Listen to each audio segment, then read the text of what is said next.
As the war began, Abraham Lincoln called for 75,000 volunteers to serve as soldiers in a campaign against the South. The term of enlistment was only for 90 days. Most Northerners believed that the war would be over quickly. In words of one confident Union supporter, "We shall crush out this rebellion as an elephant would trample on a mouse." Southerners were just as convinced that a Confederate victory would be quick. A Confederate in North Carolina predicted just throw 3 or 4 bombs against these blue-bellied Yankees and they'll scatter like sheep. With flags held high, both Northerners and Southerners marched off to war. Most felt certain that a single gallant battle would bring a quick end to the conflict. Few suspected that the Civil War would last 4 terrible years. By the time the fighting was over, every part of American society would be affected by the Civil War. When the war began, each side was convinced that its cause was just and right. Southerners believed that they had the right to leave the Union. In fact, they called the conflict the War for Southern Independence. Southerners wanted independence so they could keep the traditional way of life, including the institution of slavery. Meanwhile, the Northerners believed that they had the right to save the Union. At the outset of the war, abolishing slavery was not an official goal of the North. In fact, many Northerners were guided by feelings of racism, approved of slavery. Racism is a belief that one race is nature superior to another. In April 1861, 8 slave states still remained in the Union. As the war had begun, they had to make the difficult decision of which side to join. Their decisions would greatly affect the outcome of the war. These states had more than half of the South's population and food crops. In addition to many of the South's factories were in these states, 4 of these states were Virginia, North Carolina, Tennessee, and Arkansas, who quickly joined the Confederacy. However, after some time wavering between the North and the South, the 4 border states, Kentucky, Missouri, Maryland, and Delaware, decided to remain in the Union. Maryland was especially critical to the Union cause since it bordered the nation's capital at Washington, D.C. Still, there were some citizens of border states who supported the South. In April 1861, pro-Confederate mobs attacked Union troops in Baltimore, Maryland. In response, President Lincoln declared martial law, or rule by the government instead of elected government officials. Many people who sided with the South were arrested. White Southerners believed that they were fighting the war for independence, similar to the American Revolution. Defending their homeland and their way of life gave them a strong reason to fight. "Our men must prevail in combat," one Confederate said, "or they will lose their property, country, freedom, in short, everything." Confederate soldiers also enjoyed an advantage because they knew the Southern country better. Friendly citizens often guided soldiers along the obscure roads that did not appear on maps. Much of the South was wooded, too. Confederate forces used the wood for cover as they defended themselves against invading Union troops. The South, however, had serious economic weaknesses. It had few factories to produce weapons and other vital supplies. It also had few railroads to move troops and supplies. The railroads that it did had often not connect to one another. Tracks simply ran between 2 points and then stopped. The South also had political problems. The Confederate Constitution favored states' rights and limited the authority of central government. As a result, the Confederate government often found it difficult to get things done.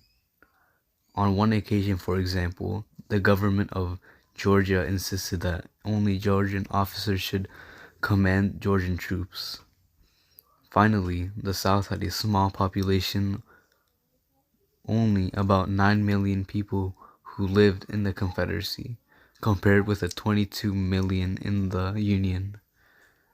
More than one-third of the Southern population were enslaved African Americans.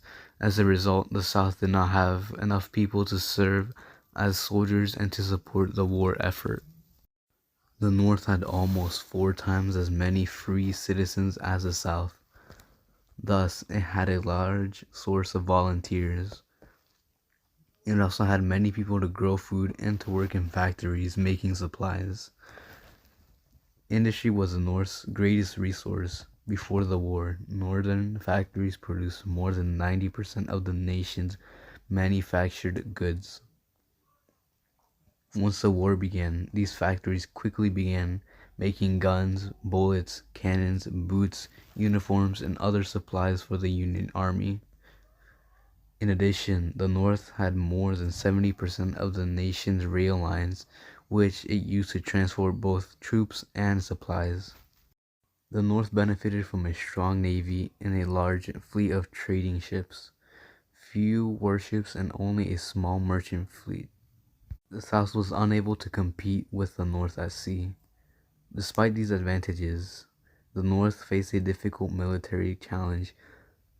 To bring the South back into the Union, Northern soldiers had to conquer a huge area. Instead of defending their homes, they were invading unfamiliar land.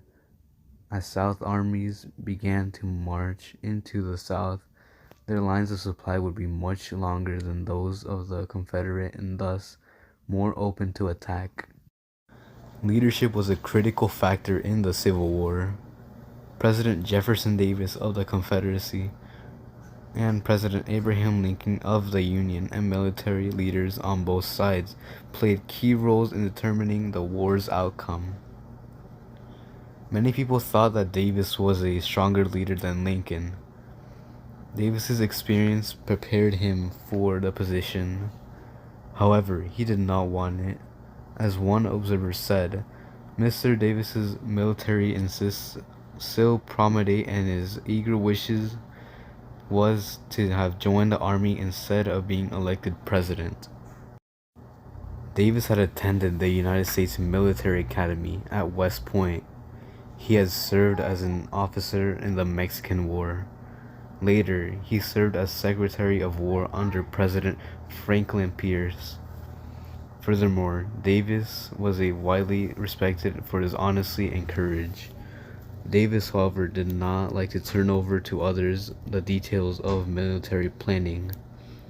As a result, he spent much time worrying about small matters and arguments with his advisors. At first, some Northerners had doubts about Abraham Lincoln's ability to lead. He did not have much experience in national politics or military matters.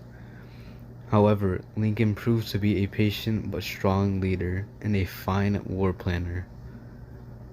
Day by day, Lincoln gained respect of those around him. Many liked his sense of humor. They noted that Lincoln even accepted criticism with a smile. When Secretary of War Edwin Stanton called Lincoln a fool, Lincoln commented, "Did Stanton say I was a fool? Then I must be one, for Stanton is generally right and he always says what he means." As the war began, Army officers in the South had to decide whether to stay in the Union Army and fight under their home states or to join the Confederate forces. Robert E. Lee of Virginia faced this dilemma when Lincoln asked him to be commander of the Union Army. He explained in a letter to a friend, "If Virginia stands by the old Union, so will I. But if she succeeds, then so will I, my native state, with my sword, and if needs to be, with my life." Virginia did succeed, and Lee refused Lincoln's offer. Later, Lee became commander of the Confederate Army. Many of the Army's best officers served at the Confederacy. As a result, President Lincoln had trouble finding generals to match those of the South.